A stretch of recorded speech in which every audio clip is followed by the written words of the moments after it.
Good morning students. चलिए बात करते हैं spin orbit interaction and doublet term separation. और मैंने यहाँ पर स्टूडेंट पार्ट 2 लिखा है, यानी कि ये वाला आर्टिकल हमारा पार्ट 1 के अंदर कंप्लीट नहीं हुआ था। तो चलिए पार्ट 1 को आगे बढ़ाते हुए उसको कंप्लीट करते हैं। यानी कि मैं यहाँ पर ये मान के चलूं कि आपको पार्ट 1 के सारे कंसेप्ट क्लियर हैं। अगर स्टूडेंट्स आपको पार्ट 1 के कंसेप्ट क्लियर नहीं हैं तो ये आर्टिकल समझ में नहीं आएगा। और यहाँ पर हम डबलेट ट्रम सेपरेशन के कंसेप्ट को एक्सप्लेन करेंगे, जो कि बहुत इंपॉर्टेंट है। तो पहले आप पार्ट 1 के कंसेप्ट को अच्छी तरह से समझ लीजिए, फिर ही इस लेक्चर पर आने की कोशिश करें। पार्ट 1 के अंदर हम क्या कर चुके हैं? हम average spin orbit interaction energy निकाल चुके हैं। स्पिन ऑर्बिट इंटरेक्शन एनर्जी का मतलब आप समझते हैं। ऑर्बिट का मतलब जो इलेक्ट्रॉन ऑर्बिट में रिवॉल्व करता है, उस रिवॉल्वेशन की वजह से इलेक्ट्रॉन के पास क्या होता है? एंगुलर मोमेंटम होता है। यानी कि बोहर ने हमें क्या बताया था? इलेक्ट्रॉन की सर्कुलर ऑर्बिट के अंदर रिवॉल्व करता है तो उस इलेक्ट्रॉन के पास उस ऑर्बिट के अंदर क्या चीज है? एंगुलर मोमेंटम है। और इलेक्ट्रॉन के रिवॉल्व करने से उस ऑर्बिट में क्या प्रोड्यूस होती है? मैग्नेटिक फील्ड प्रोड्यूस होती है बी। तो वो मैग्नेटिक फील्ड किसकी है? ऑर्बिट की है। इसके बाद 1927 के अंदर यूलनबेक और गोल्डस्मिथ ने हमें क्या बताया था कि इलेक्ट्रॉन के पास दो चीजें हैं और वो उसकी इंटरनल प्रॉपर्टी है, उसको इंट्रिंसिक प्रॉपर्टी का नाम दिया था। और वो कब सामने आई थी? जब उन्होंने एटम के फाइन स्ट्रक्चर को स्टडी किया था। तब फाइन स्ट्रक्चर में क्या देखने को मिला था? जो एटम का इमिशन स्पेक्ट्रा था, वो इमिशन स्पेक्ट्रम के अंदर जो स्पेक्ट्रल लाइन थी वो फर्दर क्या हो रही थी? पेयर्स के अंदर स्प्लिट हो रही थी। यानी कि ये जो स्पेक्ट्रल लाइन है, जब इसको हाई रिजोल्विंग पावर स्पेक्ट्रोग्राफ से देखा गया तो ये पेयर ऑफ लाइन के अंदर क्या हो रही थी? स्प्लिट हो रही थी। और इन पेयर ऑफ लाइन को क्या बोला गया था? डबलेट बोला गया था। अब स्पेक्ट्रोस्कोपी के अंदर इन जो पेयर ऑफ लाइन है, इनको हम किसी टर्म से रिप्रेजेंट करेंगे, वही मैं अब समझाने वाला हूं। इसके बाद हम क्या निकालेंगे? इन दो पेयर ऑफ लाइन के बीच के अंदर कितना डिस्टेंस है, इसको भी हम स्टडी करेंगे। और हम क्या स्टडी करेंगे? एक शिफ्ट स्टडी करेंगे। वो कहां से स्टडी करेंगे? एक हाइपोथेटिकल सेंटर से स्टडी करेंगे। इस एनर्जी लेवल के अंदर इस हाइपोथेटिकल सेंटर से कितना शिफ्ट है और इस एनर्जी लेवल का इस हाइपोथेटिकल सेंटर से कितना शिफ्ट है, ये हम शिफ्ट स्टडी करेंगे। और इन पेयर ऑफ लाइन के बीच के सेपरेशन को हम क्या बोलेंगे? डबलेट ट्रम सेपरेशन बोलेंगे। तो हम फर्स्ट लेक्चर के अंदर स्टूडेंट क्या कर चुके हैं? एक स्पिन ऑर्बिट इंटरेक्शन एनर्जी निकाल चुके हैं। और वो हमने कैसी एनर्जी निकाली थी? एक एवरेज एनर्जी निकाली थी। एवरेज की हमने क्यों बात की थी? इलेक्ट्रॉन जब इलेप्टिकल ऑर्बिट में रिवॉल्व करता है तो इलेप्टिक इलिप्स के अंदर दो फोकस पॉइंट होते हैं। एक फोकस पॉइंट के ऊपर न्यूक्लियस होता है और इलेक्ट्रॉन इस ऑर्बिट के अंदर रिवॉल्व करता है। तो यहाँ पर देखिए आर की कुछ वैल्यू आएगी, इस आर की वैल्यू से एनर्जी कुछ आने वाली है। इस पोजीशन के ऊपर अगर इलेक्ट्रॉन है तो इस यहाँ पर आर की वैल्यू चेंज हो गई, तो इस आर की वजह से एनर्जी कुछ आने वाली है। तो हमने क्या कहा था? आर की आप क्या ले लो? एवरेज वैल्यू ले लो। और उस आर की एवरेज वैल्यू के कोरस्पॉन्डिंग जो एनर्जी आएगी उसको हम क्या बोल देंगे, एवरेज एनर्जी बोल देंगे। किसकी एवरेज एनर्जी बोल देंगे, स्पिन ऑर्बिट इंटरेक्शन की बोल देंगे। और वो हम निकाल चुके हैं, कितनी आई थी, वो हमारे पास निकल के आई थी z की पावर 4 e की power 8 m l star s star cos l star l star upon 32 epsilon 4 h की power 4 c square n cube l into l plus 1 by 2 bracket बंद l प्लस 1। ये हम निकाल चुके हैं। हमें यहां से आगे कैरी फॉरवर्ड करना था इस आर्टिकल को, और इस आर्टिकल को मैं पार्ट 2 का नाम दे रहा हूं। तो यहां पर देखिए, अब इस आर्टिकल को हमें छोटा करना था, क्योंकि हम बार बार इस इतनी बड़ी चीज को नहीं लिखना चाहते, यानी कि हम इस एवरेज एनर्जी को कुछ शॉर्ट करना चाहते हैं। तो शॉर्ट करने के लिए हमने इसको कांस्टेंट की टर्म में लिखा। कौन से कांस्टेंट की बात कर रहा हूं मैं, एक हमारे पास रेडबर्ग कांस्टेंट होता है और एक फाइन स्ट्रक्चर कांस्टेंट होता है। इन्हीं दो कांस्टेंट में क्यों लिखा, सबसे पहले तो ये बात आती है। ये हमने इसलिए लिखा कि जैसे जैसे मैं आर्टिकल आगे बढ़ाऊंगा तो आपको ऑटोमेटिकली अपने आप समझ में आ जाएगा कि हमने इस एनर्जी को रेडबर्ग कांस्टेंट और फाइन स्ट्रक्चर कांस्टेंट की टर्म में क्यों लिखा है। क्योंकि वेव नंबर जो होता है, एनर्जी को हम किस में डिस्क्राइब करते हैं, क्वांटम फिजिक्स के अकॉर्डिंग वेव नंबर से डिस्क्राइब करते हैं। और वेव नंबर क्या किसको डिस्क्राइब करता है, रेसिप्रोकल ऑफ वेवलेंथ, यानी कि wave number refer to the reciprocal of wavelength. और रेसिप्रोकल ऑफ वेवलेंथ की वैल्यू क्या आती है, आपको पता हो, क्वांटम फिजिक्स तो ये कहती है ना, E इज इक्वल टू, मैं अभी नहीं बताना चाह रहा था लेकिन मेरे से रुका नहीं जा रहा, म्यू को क्या लिख सकते हैं, hc अपॉन लैम्डा। तो हम ये 1 अपॉन लैम्डा वेव नंबर की वैल्यू निकालना चाहते हैं, जो कितनी आती है, that is equal to E upon hc।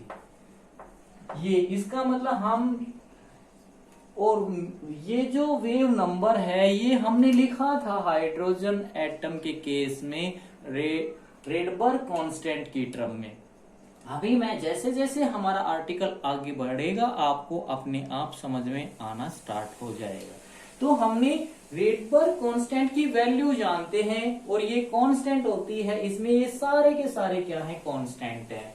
इसकी वैल्यू m e की power 4 8 epsilon 0 square c h cube ये होती है। और फाइन स्ट्रक्चर कांस्टेंट की वैल्यू होती है e square upon 2 epsilon 0 c h ये होती है। अब हमने एक टर्म की वैल्यू निकाली, मींस किसकी वैल्यू निकाली, हमने r अल्फा स्क्वायर की वैल्यू निकाली, यानी इसका तो स्क्वायर किया, इस टर्म इस क्वांटिटी का, और इसका स्क्वायर करने के बाद इसको इसके साथ मल्टीप्लाई कर देना है। ये आपको नोट्स की फॉर्म में एज इट इज लिखना है। इसको स्क्वायर किया तो देखो हमने ये वाली टर्म तो एज इट इज लिख दी, ये वाली एज इट इज हमारे पास ये वाली है। यहां से इसका स्क्वायर किया तो e की पावर 4 बन गई, यहां से 2 का क्या बन गया, 4 बन गया, एप्सिलॉन 0 का स्क्वायर बन गया, c का स्क्वायर बन गया, h का स्क्वायर बन गया। तो यहां से जब हमने इसको सिंप्लीफाई किया तो ये m तो यहां पर सिंगल है, e की पावर 4 e की पावर 4 e की पावर 8 बन गया। यहां से 4 इंटू 8 इंटू 4 कितना बन गया, 32 एप्सिलॉन 0 2 कितना बन गया, 4 बन गया, c यहाँ पर 2 यहाँ पर 3 बन गया, h 3 यहाँ पर h स्क्वायर यहाँ पर 5 बन गया।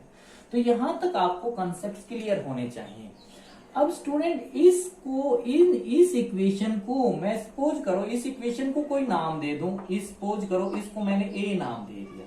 तो इस इक्वेशन को हमने, इक्वेशन ए को हमने क्या किया, दोनों साइड से HC से मल्टीप्लाई कर दिया, mean multiply both side by HC। इसको HC से मल्टीप्लाई किया तो इसको यहां इसको मल्टीप्लाई किया तो यहां से ये वाली टर्म आ गई।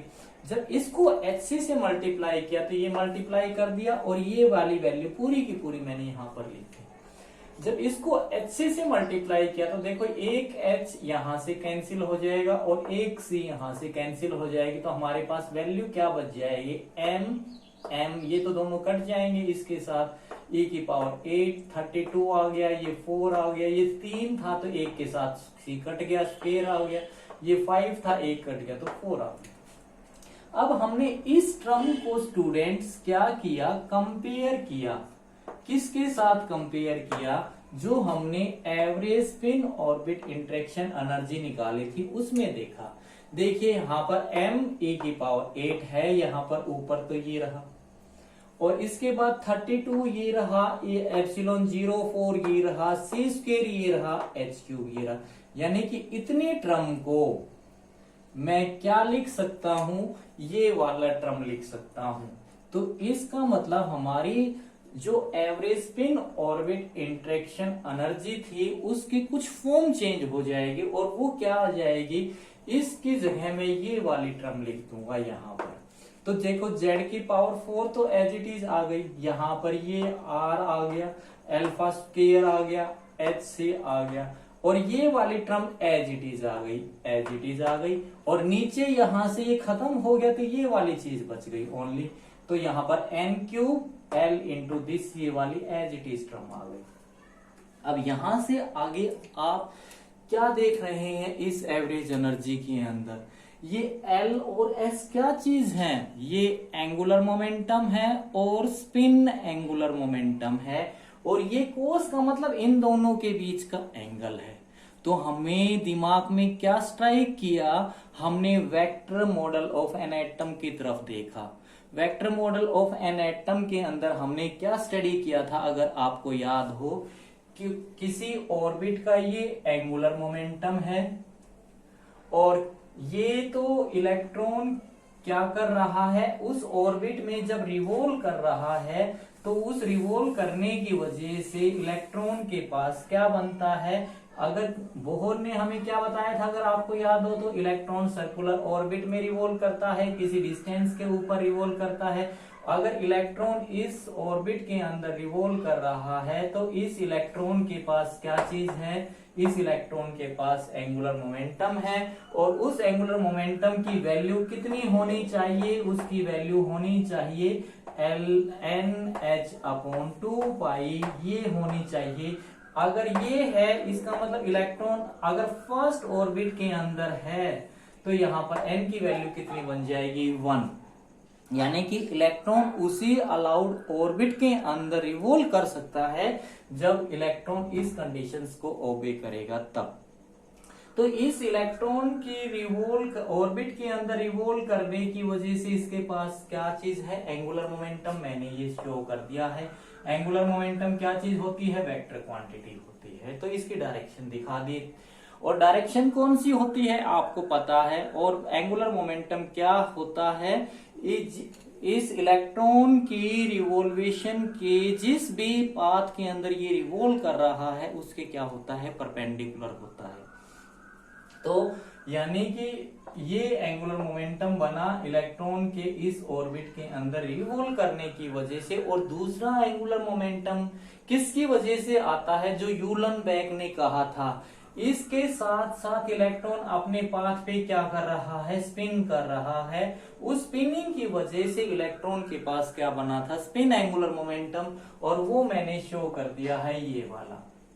अब इसका जो मैग्नेटिक फील्ड होगा वो इसके स्पिन एंगुलर मोमेंटम, यानी कि ये दोनों के दोनों जब आपस में मैग्नेटिकली इंटरेक्ट करते हैं तो क्या होता है, आपने देखा है, ये दोनों के दोनों जब इंटरेक्ट करेंगे तो ये क्या करने लग जाएंगे, प्रिसीजन करने लग जाएंगे, यानी कि प्रिसीज करने लग जाएंगे, झूमने लग जाएंगे। किसके एक्रॉस झूमेंगे, बात ये आ गई। देखो ये मेरे पास L है, ये मेरे पास S है, और ये किसके एक्रॉस, ये इन दोनों के बीच का एंगल है, और ये किसके एक्रॉस झूमेंगे, ये अपने रिजल्टेंट के एक्रॉस ऐसे, ये रिजल्टेंट होगा तो ये इसके एक्रॉस ऐसे प्रिसीज करना स्टार्ट कर देंगे, ऐसे मतलब रिवॉल्व करना स्टार्ट कर देंगे, यानी कि जे क्या रहेगा, ना तो जे की डायरेक्शन चेंज होगी, ना जे की वैल्यू इसका एंगल चेंज होगा, यानी कि जे क्या रहेगा हमेशा, ये रिजल्टेंट है जो मैं जे बोल रहा हूं ना, ये इन दोनों का एल और एस का क्या है, रिजल्टेंट है। तो जे रिजल्टेंट क्या रहेगा, हमेशा इनवेरिएंट रहेगा। और ये एल और एस के बीच का एंगल हमेशा क्या रहेगा, कांस्टेंट रहेगा, ये भी इनवेरिएंट रहेगा। लेकिन ये दोनों क्या करेंगे, प्रिसीज करेंगे। तो इस जे के अबाउट ऐसे प्रिसीज करना स्टार्ट कर देंगे, यानी कि ये एस है, ये जे है। तो हमने इन दोनों का क्या निकाला, रिजल्टेंट निकाला। तो जिसके एक्रॉस ये जो एंगल है ना, ये एंगल है, यानी कि जो ये थीटा एंगल है, इसको मैं क्या नाम दे सकता हूं, एल स्टार। और एस स्टार का ये एंगल हमारा ये है इन दोनों के बीच का। तो यहां पर देखिए मैंने इन दोनों का रिजल्टेंट कैसे निकाला, जितना ये वेक्टर है इसकी प्रोजेक्शन यहां पे ली, तो यहां पर इसका मतलब ये मेरे पास एस स्टार हो गया।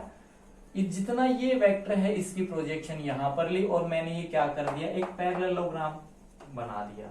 और ये इस पैरेललोग्राम में ये जो है, ये वेक्टर जो है, ये क्या रिप्रेजेंट कर रहा है, इन दोनों के रिजल्टेंट को रिप्रेजेंट कर रहा है।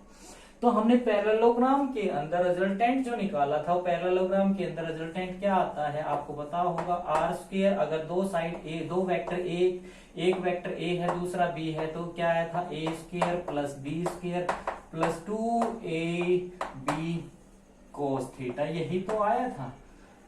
मैग्नीट्यूड की फॉर्म में लिख रहा हूं मैं रिजल्टेंट को। तो रिजल्टेंट क्या बन गया था यहाँ पर, इसका मतलब आर स्क्वायर क्या चीज है, ये हमारे पास ये आर था, और ये आर क्या चीज है, जे है इन दोनों का। और जे इनवेरिएंट रहेगा, ये ना इसकी डायरेक्शन चेंज होगी, ये हमेशा यहीं पर रहेगा। लेकिन ये एल और एस जे के अबाउट क्या करने लग जाएंगे, प्रिसीजन करने लग जाएंगे। कितने एंगल के ऊपर, थीटा एंगल के। इसका मतलब थीटा भी चेंज नहीं होगा, ओनली इनकी डायरेक्शन चेंज होगी। कांस्टेंट एंगल थीटा के ऊपर ये ऐसे क्या करेंगे, प्रिसीज करेंगे ऐसे। थीटा ये एंगल चेंज नहीं होगा, ये ऐसे प्रिसीज करेंगे ऐसे।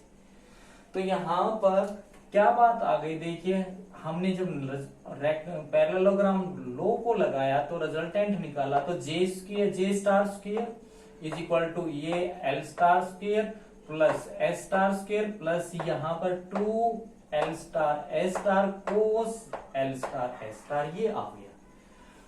अब हमने इसकी वैल्यू निकाली, तो यहां से हमने इसकी वैल्यू निकाल ली। तो इन दोनों वेक्टर को तो हम लेफ्ट हैंड साइड में ले आए। तो यहां से देखिए जे स्क्वायर माइनस ये इधर आएगा तो माइनस एल स्क्वायर, इधर ये आएगा तो माइनस एस स्टार स्क्वायर, ये स्क्वायर। तो यहां से अब मेरे को सिर्फ इस फैक्टर की वैल्यू चाहिए, तो यहां से ये जो 2 था ये मैंने इसके साथ डिवाइड कर दिया। अब ये जो वैल्यू हमारे पास आई है, इस वैल्यू को मैं यहां पर पुट कर दूंगा। तो देखिए मेरे पास, हमारे पास जो average spin orbit interaction energy है वो क्या बन जाएगी।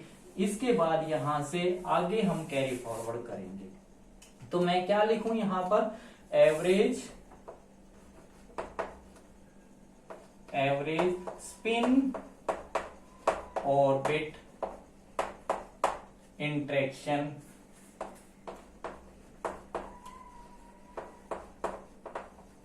एनर्जी इज कितनी बन जाएगी, इज यहां पर ये वैल्यू यहां पर पुट कर दो। तो यहां पर ये कितनी बन गई, delta E L star S star, यानी कि ई एल और एस वेक्टर के बीच की एनर्जी है, दोनों का इंटरेक्शन है। तो यहां पर ये z की पावर 4, ये r, ये अल्फा की पावर 2 hc अपॉन नीचे n cube l into l plus 1/2 into l plus 1, और इसके साथ जो मल्टीप्लाई आएगा उस फैक्टर को मैं व्हाइट चौक से लिख रहा हूं, ये इसकी वैल्यू क्या बन जाएगी, इसकी वैल्यू ये बन जाएगी मल्टीप्लाई दिस, मल्टीप्लाई यहां पर भी कर देता हूं, मल्टीप्लाई यहां पर जो है इसके आगे आएगा ये J star square minus L star square minus S star square upon 2, यानी कि हमारी जो average spin orbit interaction energy की जो फॉर्म बन चुकी है ये बन चुकी है।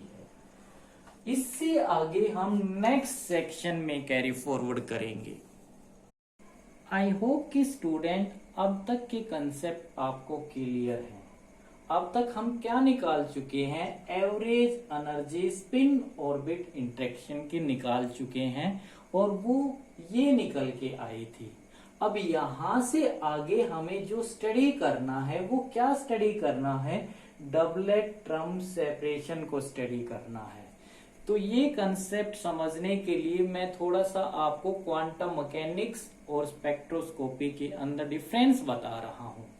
देखिए, क्वांटम मैकेनिक्स के अंदर हम किसी भी इमिशन स्पेक्ट्रम को जब स्टडी करते हैं तो हम एनर्जी को निकालते हैं और उस एनर्जी को जब हम स्पेक्ट्रम बनाते हैं तो एनर्जी वैल्यू को हम किसके अंदर E1 energy level, E2 energy level, E3 energy level, E4 energy level का नाम देते हैं। यानी कि मैंने दो चीज बोली हैं, energy value and energy levels.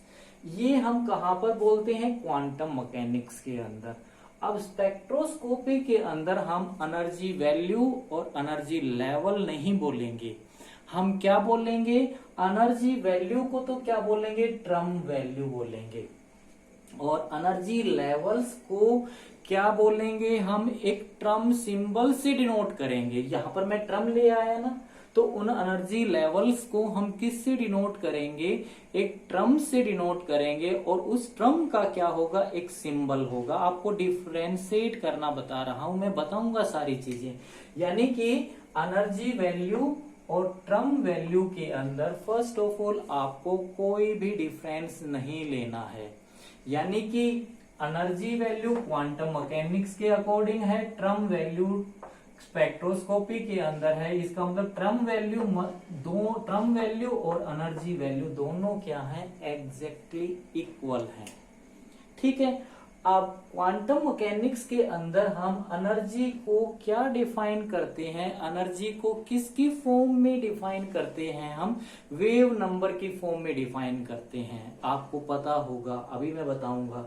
तो यहाँ पर हम ट्रम वैल्यू को भी किसकी फॉर्म में लेंगे, वेव नंबर की फॉर्म में लेंगे।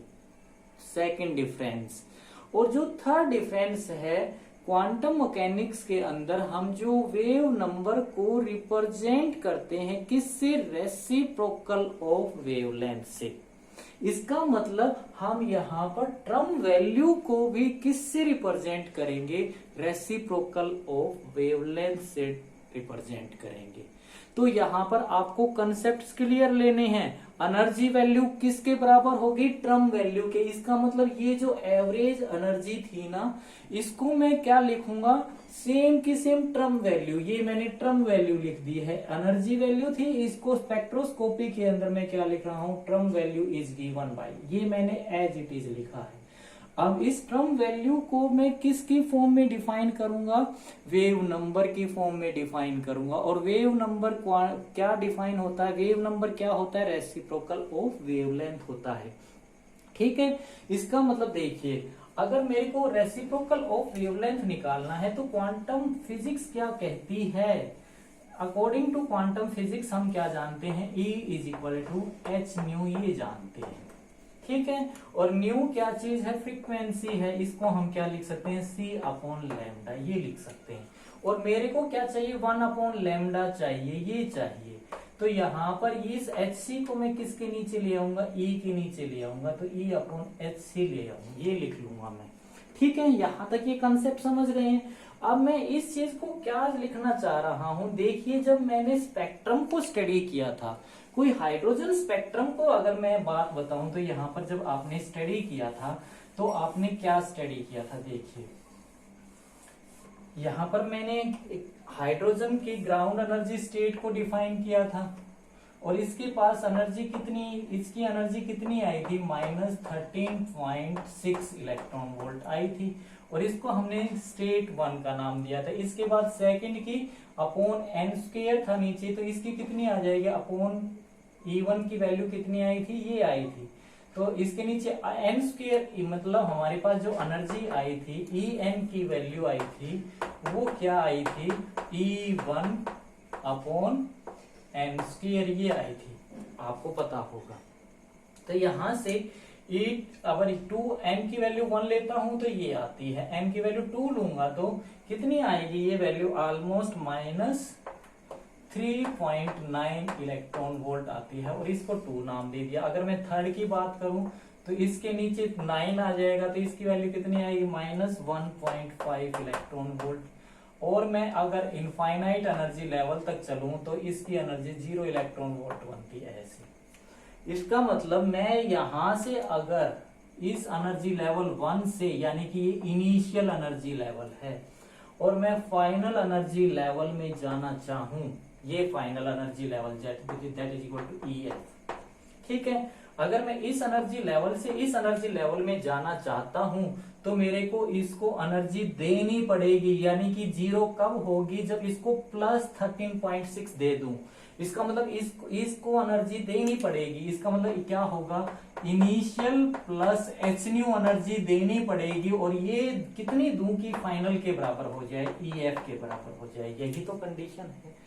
तो यहां से देखिए अब मैं क्या लिख सकता हूं, h न्यू की वैल्यू को मैं क्या लिख सकता हूं, h न्यू यानी कि इसको इधर लेके जाऊं, EI माइनस EF ये होता है। और एनर्जी मैंने बताई थी स्टूडेंट्स क्या होती है, E is equal to E1 upon n square ये होती है। तो यहाँ पर जब वैल्यू पुट करूंगा तो ये क्या आ जाएगी, यहाँ पर देखिए मैं आपको समझा रहा हूं, E1 तो बाहर निकल आएगा और 1/ni square minus 1/nf square, ये हमारे पास n क्या चीज है, क्वांटम नंबर है, इंटीजर्स इसकी वैल्यू हो सकती है। तो ni इनिशियल नहीं होगा, इनिशियल तो 1, यानी कि अगर इसकी n की वैल्यू में 1 2 3 4 ये ले लूंगा, इनिशियल अगर 1 ले लूंगा तो 1 माइनस ये माइनस आ जाएगा 2, यानी कि इसको या तो मैं ये कर दूं, यहां पर 1 ले लूं तो इसको 2 लेना पड़ेगा, ठीक है। तो यहां पर इनिशियल नहीं लूंगा तो मैं इसको क्या लिख सकता हूं, माइनस को बाहर निकाल लूं, -E1, इसको मैं क्या लिख दूं, 1/nf का स्क्वायर माइनस 1/ni का स्क्वायर, ये लिख सकता हूं, ठीक है। तो यहां पर हमें ये जो क्वांटम नंबर बना है EI, तो E माइनस E, हमें इसको लिखना है किसके टर्म में, वेव नंबर को जो रेसिप्रोकल ऑफ वेवलेंथ लेना है वो यहां पर, इसका मतलब h new is equal to this आ चुका है, h new is equal to this ये आ गया। तो यहां से h न्यू को क्या लिख सकता हूं, c अपॉन लैम्डा, और 1 अपॉन लैम्डा मैं लिखूं यहां से तो 1 अपॉन लैम्डा क्या बन जाएगा, that is equal to -E1 upon hc ये बन जाएगा इनटू दिस, ये बन जाएगा। इसका मतलब 1 अपॉन लैम्डा किसको रिप्रेजेंट कर रहा है, ये हमने अभी बात की थी, किसको रिप्रेजेंट कर रहा है, ट्रम वैल्यूज को रिप्रेजेंट कर रहा है। ट्रम वैल्यू को हमने किसकी फॉर्म में डिफाइन किया, वेव नंबर की फॉर्म में डिफाइन किया। वेव नंबर किसको रिप्रेजेंट करता है, रेसिप्रोकल ऑफ वेवलेंथ, और उसकी वैल्यू क्या हो गई, -E अपॉन hc। आपको कंफ्यूजन नहीं क्रिएट करना है। तो यानी कि ये जो एनर्जी वैल्यू है स्पेक्ट्रोस्कोपी के अंदर, इसको हम डिनोट करेंगे किससे, ट्रम वैल्यू से, और इसकी वैल्यू क्या होने वाली है, माइनस, यहां पर ये माइनस आएगा, equal to minus delta ELS upon HC, और इसकी वैल्यू जब यहां पर पुट करूंगा तो स्टूडेंट ये क्या आ जाएगा, माइनस, यहां पर ये जब वैल्यू उठा के पुट करूंगा तो ये HC से HC कैंसिल हो जाएगा, बाकी क्या बच जाएगा, Z⁴ R alpha square upon n³ L into this, ये फैक्टर आ गया और ये फैक्टर आ गया, ठीक है। अब इसको, इस वाली ट्रम को, पूरी की पूरी ट्रम को, यानी कि इस माइनस से, यहां से मैं अगर बात करूं तो इस पूरी ट्रम को हमने एक फैक्टर पुट कर दिया, हमें इतनी बड़ी ट्रम नहीं लिखनी, हमने इसको क्या नाम दे दिया, एक गामा फैक्टर है, ठीक है, एक गामा फैक्टर है। ये बेसिकली है क्या चीज, average spin orbit interaction energy है। इसका मतलब spin average spin orbit interaction energy जो है वो किसको रेफर्ड कर रही है, इस गामा को रेफर्ड कर रही है। अब ये गामा ही सब कुछ डिफाइन करेगा, सब कुछ यही बताने वाला है। तो यानी कि इसको हमने गामा पुट किया है ना, तो ये माइनस गामा, और इसका मतलब ये इस गामा की इसकी वैल्यू क्या हो गई, ये इस टर्म को मैंने पुट कर दिया है ए डैश, और ये बाकी एज इट इज टर्म आ गई। तो ये जो स्पिन ऑर्बिट, आप कंफ्यूजन क्रिएट मत करना, ये गामा भी क्या चीज है, स्पिन ऑर्बिट इंटरेक्शन एनर्जी है, लेकिन स्पेक्ट्रोस्कोपी के अंदर स्पिन ऑर्बिट इंटरेक्शन एनर्जी को हम किससे डिनोट कर रहे हैं, ट्रम वैल्यू से। और ट्रम वैल्यू क्या चीज है, ये है। इसका मतलब ये गामा एक फैक्टर है जो किसको रिप्रेजेंट करेगा, ट्रम वैल्यूज को रिप्रेजेंट करेगा। अभी हम बात करेंगे, देखिए। तो the spin orbit interaction energy is referred to as a gamma factor and is given by, तो गामा क्या बन गया हमारे पास, गामा की वैल्यू ये माइनस से माइनस कट जाएगा और ये गामा इस फैक्टर को रिप्रेजेंट कर लेगा, ठीक है। और ये फैक्टर को मैं ये भी तो लिख सकता हूं, क्योंकि इस फैक्टर की वैल्यू हमने वेक्टर एटम मॉडल की हेल्प से यही तो लिखी थी। यहां पर ए डैश क्या चीज है स्टूडेंट, ए डैश की वैल्यू मैंने जो पुट की है, ये पुट की है z की पावर 4 r अल्फा की पावर 4 अपॉन ये फैक्टर। अब ये फैक्टर बहुत कुछ बताएगा, अभी हम डिफाइन करेंगे क्या, ये आपको याद रखना है, ये ए क्या बताने वाला है, ये ए क्या बताएगा। ए जो है क्या है, inversely proportional to n cube है, और इनवर्सली प्रोपोर्शनल टू क्या है, एल है। यानी कि इनवर्सली प्रोपोर्शनल किसके हैं, प्रिंसिपल क्वांटम नंबर के। यानी कि जब प्रिंसिपल क्वांटम नंबर की वैल्यू बढ़ेगी तो ए डैश की वैल्यू क्या होगी, कम होगी। अगर एजीमुथल क्वांटम नंबर की वैल्यू बढ़ेगी तो हमारे पास ए डैश की वैल्यू क्या होगी, कम होगी, क्योंकि रेसिप्रोकल है। मैं आगे इसकी बात करूंगा, ठीक है।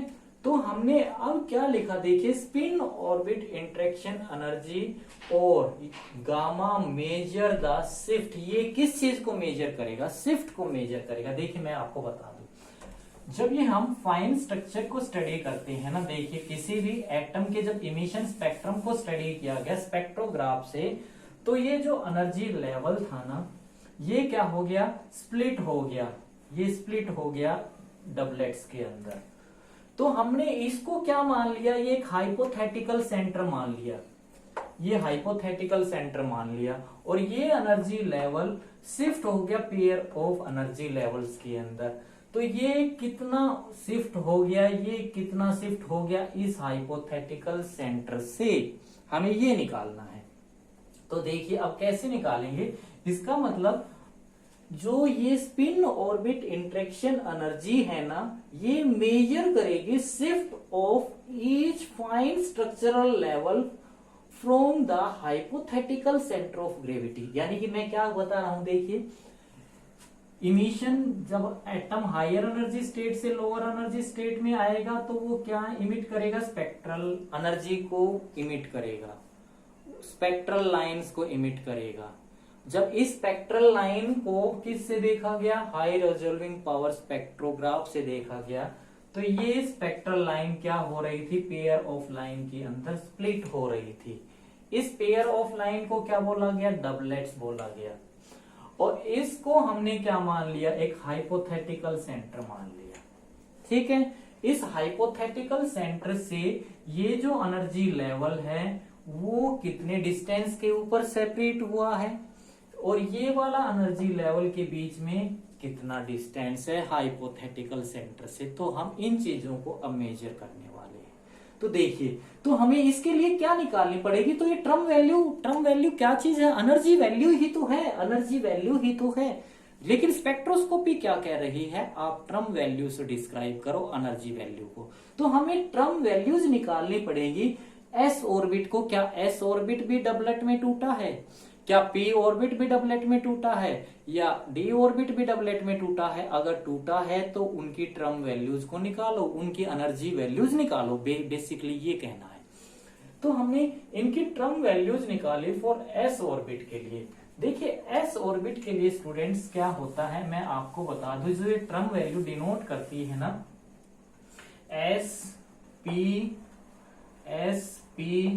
डी एफ ये किसको 0, ये किसको, यहाँ पर जो हमारे पास L की जो वैल्यू होगी ना, आप जानते हैं ये सेल सब सेल किसको डिनोट करती है, S0 को, और P की वैल्यू 1, D की वैल्यू 2, F की वैल्यू 3। यानी कि अगर मेरे को ट्रम वैल्यू निकालनी है फॉर S ऑर्बिट के लिए, तो L की वैल्यू क्या होने वाली है 0, S की वैल्यू क्या होने वाली है, क्योंकि इलेक्ट्रॉन की स्पिन तो कितनी होती है, हाफ होती है, तो ये तो वैल्यू होगी हाफ। और J की वैल्यू क्या होती है, 2 वैल्यू होती हैं केवल, एक L प्लस S होती है और एक L माइनस S होती है। और ये कौन से एल्कली स्पेक्ट्रोज हाइड्रोजन एटम्स की, अगर मैं जिसके अंदर सिंगल इलेक्ट्रॉन है, यानी कि हम उन एटम्स की बात करें जिन एटम के अंदर केवल एक इलेक्ट्रॉन है, अल्कली एटम्स की बात करें, तो यहां पर मैं बात करूं, देखिए तो S इज इक्वल टू इतना होगा, तो J की वैल्यू कितनी बन गई, 2 वैल्यू बनेंगी ना, L0 प्लस S की 1/2, तो एक तो आ गई 0 प्लस 1/2 1/2, 0 माइनस 1/2 माइनस 1/2, लेकिन J की माइनस 1/2 वैल्यू हम नहीं लेते हैं। तो जब हमने इसके लिए गामा फैक्टर की वैल्यू निकाली, तो देखिए गामा फैक्टर की वैल्यू क्या निकल के आई, गामा की वैल्यू निकल के आई, हमने यहां से गामा फैक्टर ये A' हमने यहां से A' है, और J स्टार स्क्वायर को क्या लिख सकते हैं, हम जानते हैं J स्टार की वैल्यू क्या होती है, J इंटू J प्लस 1, ये होती है अंडर रूट ऑफ दिस, इसका स्क्वायर क्या हो जाएगा, J इंटू J प्लस 1, तो यहां से J into J plus 1 minus यहां से ब्रैकेट, और यहां से L स्टार, इसके 2 को बाहर निकाल लू मैं, यहां से ये A' है 2 minus S into S plus 1 और minus L into L plus 1।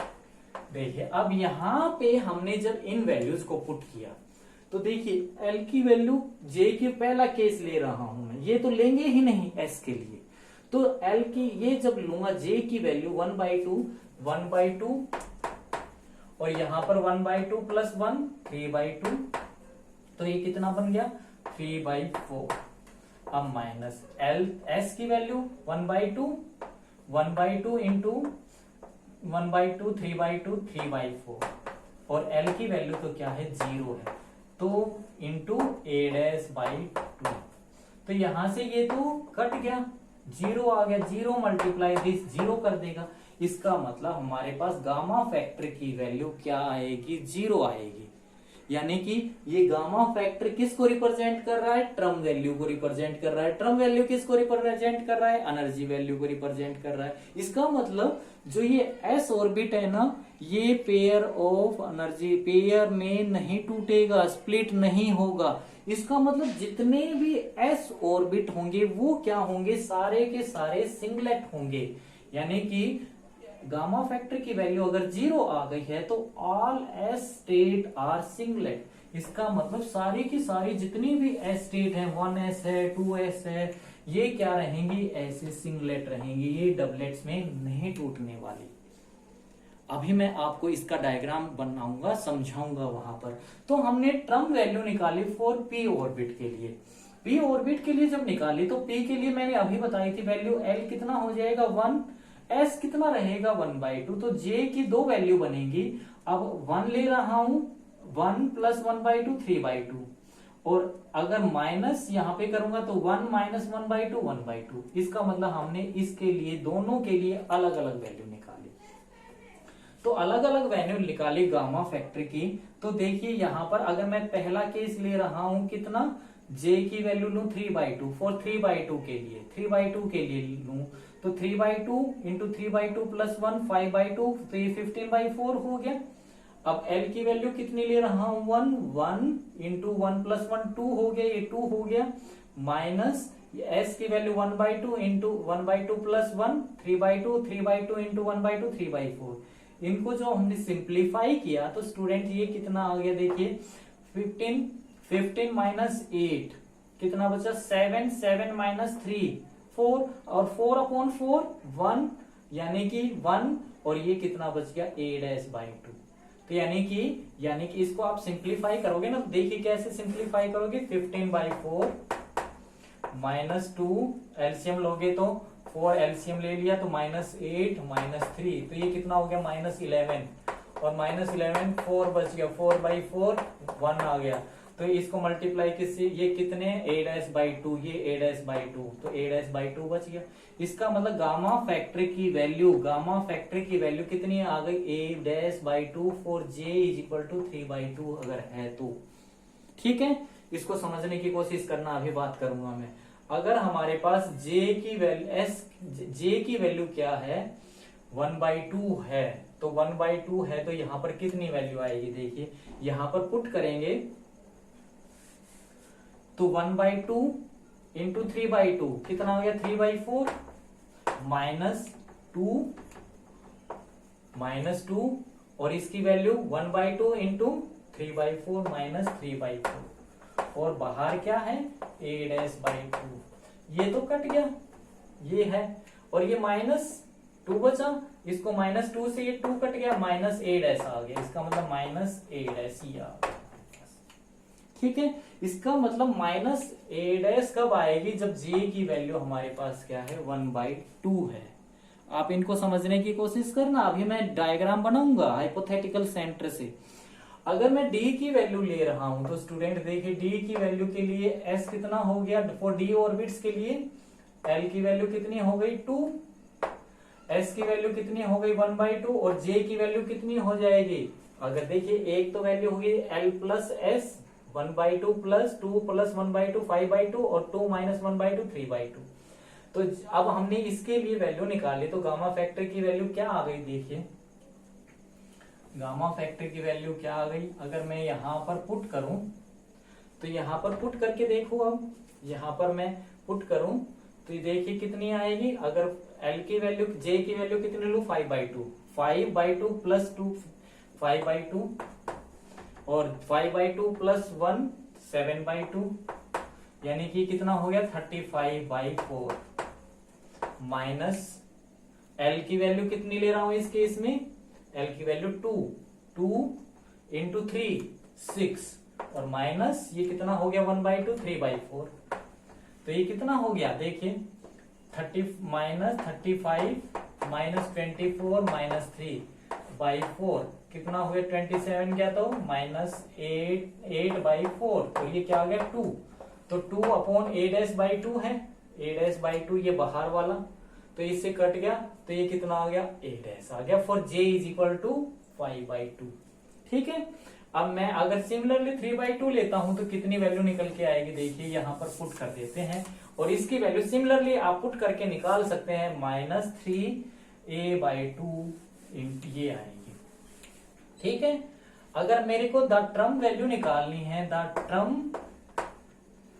Term value for f orbit, तो इसके लिए l की वैल्यू क्या हो जाएगी स्टूडेंट 3, s की वैल्यू क्या हो जाएगी 1/2 और j की वैल्यू क्या हो जाएंगी, देखिए 3 प्लस 1/2 7/2 और दूसरी 3 माइनस 1/2 5/2, तो गामा फैक्टर की वैल्यू कितनी आ जाएगी गामा की, देखिए अगर मैं 7/2 लूं तो 63/4 माइनस l की वैल्यू 3 हो जाएगी, तो 3 इंटू 4 12 माइनस 3/4, तो यहाँ पे कितना आ गया 63 माइनस 48 माइनस 3, तो ये कितना आ गया 48 12 11 50 51 में इसमें से गया तो ये 12 माइनस 12/3 12/4, तो ये कितना आ गया 3,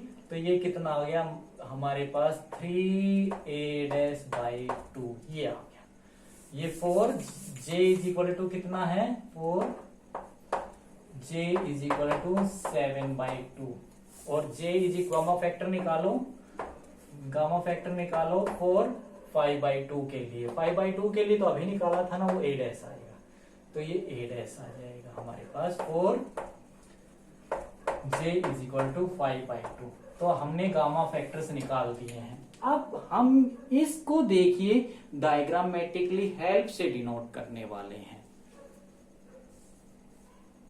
आई होप कि स्टूडेंट आपको अब तक के कंसेप्ट्स क्लियर हैं। हमने क्या निकाल ली है स्टूडेंट्स, ट्रम वैल्यूज निकाल ली हैं फॉर एस ऑर्बिट के लिए, फॉर पी ऑर्बिट के लिए, फॉर डी ऑर्बिट के लिए, फॉर एफ ऑर्बिट के लिए। ये ट्रम वैल्यूज किसको रिप्रेजेंट कर रही हैं, एनर्जी वैल्यूज को। एस ऑर्बिट के लिए ट्रम वैल्यू की वैल्यू कितनी आ रही है, 0 आ रही है, यानी कि एस ऑर्बिट क्या नहीं होगा, स्प्लिट नहीं होगा पेयर्स के अंदर, यानी कि जो ये एस और जितने भी एस ऑर्बिट हैं वो सारे के सारे क्या होंगे, सिंगलेट होंगे। Single energy level can not be split into a pair of line. अब जो ये क्वांटम फिजिक्स के अंदर अगर मैं पी ऑर्बिट की बात करूं तो ये जो पी ऑर्बिट है, यानी कि पी ऑर्बिट का जो एनर्जी लेवल है ये क्या कर गया, स्प्लिट कर गया पेयर ऑफ लाइन के अंदर। क्वांटम मैकेनिक्स के अंदर तो हमने इनको एनर्जी वैल्यू बोला, और जैसे मैंने बोल दिया E0 और E1, यानी कि क्वांटम मैकेनिक्स के अंदर इन एनर्जी लेवल को हमने सिंबलाइज कर दिया E0 से और E1 की हेल्प से। लेकिन स्पेक्ट्रोस्कोपी के अंदर in term value, in energy level को क्या बोला गया है, ट्रम वैल्यूज बोला गया है। तो इन ट्रम वैल्यूज को हमने सिंबलाइज किया एक सिंबल से, और वो सिंबल क्या बनाया गया, हमारे पास तो L, S और J हैं, तो हमने L एंगुलर मोमेंटम, J और ये यहां पर S, और ये S क्या है, मल्टीसिप्लिटी है जिसकी वैल्यू कितनी होती है 2s+1, यानी कि इस सिंबल से हमने इन ट्रम वैल्यूज को सिंबलाइज किया। जैसे मैं बात करूं p ऑर्बिट की, तो यहाँ पे L की वैल्यू L क्या आ जाएगा, P। अगर मैं D की बात करूंगा तो यहाँ पे D, F की बात करूंगा तो यहाँ पर F। अब मैं किसकी बात करूं, पहले केस में इसकी बात करूं तो ये वैल्यू आ गई 3/2, और S की हर केस में वैल्यू कितनी है 1/2, तो 1/2 इंटू 2 1, 1 + 1 कितना हो गया 2, यानी कि ये ऊपर 2 रहेगा, P में भी, D में भी, F में भी, नीचे चेंज होगा ओनली। इसका मतलब ये जो मैंने ट्रम वैल्यू, इस ट्रम वैल्यू को सिंबलाइज इस केस के लिए किया तो ये बन गई, और इस केस के लिए सिंबलाइज करूंगा तो क्या बन गया, ये मेरे पास नीचे क्या आ जाएगा, ओनली 1/2 ये आ जाएगा। तो अब मेरे को इन सब को एक डायग्राम की हेल्प से आपको समझाना था। ये मैंने क्या मान लिया है, देखिए ये मैंने कोई हाइपोथेटिकल सेंटर मान लिया है। एस तो सिंगलेट में सिंगलेट ही रहेगा, लेकिन जो पी ऑर्बिट है वो क्या हो गया, डबलेट्स में टूट गया। ये एनर्जी लेवल और ये एनर्जी लेवल, इस एनर्जी लेवल का स्पेक्ट्रोस क्वांटम फिजिक्स के अकॉर्डिंग तो E2 नाम हो जाएगा, लेकिन ट्रम स्पेक्ट्रोस्कोपी के अंदर इसका क्या नाम हो जाएगा, ये वाला नाम हो जाएगा। ठीक है, तो इस हाइपोथेटिकल सेंटर से ये जो ट्रम वैल्यू है जिसको मैंने सिंबलाइज किया है इससे, इसमें कितना शिफ्ट है हमने वैल्यू निकाली A'/2, तो ये मैंने लिख दिया है A'/2, अभी समझाऊंगा। सेकंड केस जो मैंने J = 1/2 लिया है, तो इसके लिए -A' आया है, यानी कि माइनस में आई है ये वैल्यू। तो ये माइनस में जो आई है ना, तो यानी कि ये वैल्यू माइनस में अगर आई है तो ये वैल्यू क्या आएगी, ये वैल्यू क्या आने वाली है, देखिए स्टूडेंट, ये वैल्यू क्या, -A' को मैं नीचे की तरफ ले रहा हूं, ये ऊपर पॉजिटिव नीचे नेगेटिव, और ये कितना है, इसकी वैल्यू A' है, तो ये A' है, तो ऊपर इसका कितना शिफ्ट आया है, आधा आया है, तो इसका हमें आधा कर देना है। इस हाइपोथेटिकल सेंटर से ये जो ट्रम वैल्यू आई है वो कितने शिफ्ट के ऊपर आई है, कितने डिस्टेंस के ऊपर आई है, A' के ऊपर आई है। तो ऊपर वाली ट्रम वैल्यू जो कि हमने सिंबलाइज इससे की है एनर्जी वैल्यू, वो कितनी डिस्टेंस के ऊपर आई है, A'/2 के ऊपर आई है।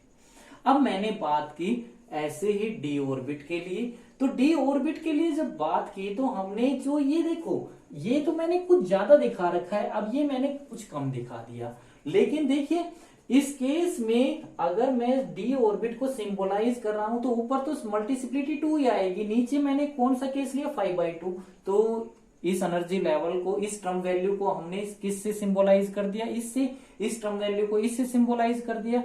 और इस केस में सेपरेशन कितना है, a' है, और इसमें कितना है -a/2, यानी 1.5 है, इससे ज्यादा है। ठीक है, अब मैंने लेकिन इसके कंपैरिजन में ये कुछ कम दिखाया है। अभी बात करूंगा अगले f की बात करूं तो यहां पर देखिए कितना है 3/2 और यहां पर -a/2a आएगा, ये सॉरी ये जो आएगा 2a आएगा। तो यहां पे देखिए इसको हमने सिंबलाइज 7/2 के लिए कर दिया, f के लिए टर्म वैल्यू को, इसको सिंबलाइज कर दिया 5/2 के लिए, ये हो गया। और ये वाली वैल्यू सिर्फ जो आई है वो कितना है 3/2 प्लस में ऊपर की तरफ आई है, ये कितना है -2, तो नीचे की तरफ नेगेटिव शो नहीं करना, लेकिन इसके नीचे की तरफ आई है। ये अगर 1.5 है तो ये 2 है, ज्यादा है, ये शो करना है। अब ये मैंने ऐसा क्यों कर दिया, देखिए जो ये एनर्जी वैल्यू थी ना a' के ऊपर डिपेंड कर रही है, और मैंने इसको ही क्या लिखा था, गामा फैक्टर लिखा था। ये गामा फैक्टर है, यानी गामा फैक्टर की वैल्यू देखिए क्या होगी, स्मॉल छोटी होती जाएगी, छोटी होती जाएगी। कब छोटी होती जाएगी, जब गामा अप्रोच किसको कर जाए, 0 को कर जाए, यानी कि इसकी एनर्जी वैल्यू की वैल्यू क्या होगी, स्मॉलर एंड स्मॉलर होगी। कब होगी, जब गामा फैक्टर की वैल्यू स्मॉलर एंड स्मॉलर होती जाएगी, तब होगी, पहला केस। अब दूसरा केस देखिए, इन एनर्जी लेवल का जो शिफ्ट है वो क्या होता जा रहा है, कम होता जा रहा है। क्यों होता जा रहा है कम, देखिए वो किसके ऊपर डिपेंड कर रहा है, जो ये a' है ना, वो 2 फैक्टर के ऊपर डिपेंड कर रहा है, एक z के एटॉमिक नंबर के ऊपर, एक n के ऊपर और एक l के ऊपर। जैसे जैसे प्रिंसिपल क्वांटम नंबर बढ़ेगा, p की वैल्यू बढ़ेगी, p = मतलब p1, यानी कि sp सेल की वैल्यू बढ़ेगी, k-l-m-n सेल बढ़ेगी, तो वहां पर n की वैल्यू अगर 1, k को किससे रिप्रेजेंट करते हैं, n = 1, l को n = 2, l को l को तो 2 से, m को 3 से, and so on so for ऐसे रिप्रेजेंट करते हैं। अगर ये वैल्यूज बढ़ेंगी n की, प्रिंसिपल क्वांटम नंबर की, अगर 2 हो गया देखिए, तो 2 की पावर 8, जब 8 से इस फैक्टर को डिवाइड करेंगे तो ये वैल्यू क्या आएगी, कम आएगी। इसका मतलब ये जो सेपरेशन है वो क्या होता जाएगा, कम होता जाएगा। एक L की वैल्यू अगर बढ़ेगी तो L की वैल्यू भी तो बढ़ रही है ना, तो ये सेपरेशन, क्योंकि ये क्या है, इनवर्सली प्रोपोर्शनल है, ये जो n क्या है, इसके इनवर्सली प्रोपोर्शनल है, L क्या है, इनवर्सली प्रोपोर्शनल है। अगर इनकी वैल्यू बढ़ेगी तो ये घटेगा, ये सेपरेशन घटती जाएगी। तो स्टूडेंट्स हमने क्या देखा, लेकिन अगर एटॉमिक नंबर z बढ़ेगा तो ये a' की वैल्यू बढ़ेगी। ये 3 फैक्टर हैं, यानी कि शिफ्ट जो हमारे पास है वो 3 फैक्टर के ऊपर डिपेंड करता है, एक z के ऊपर, एक n के ऊपर, एक l के ऊपर।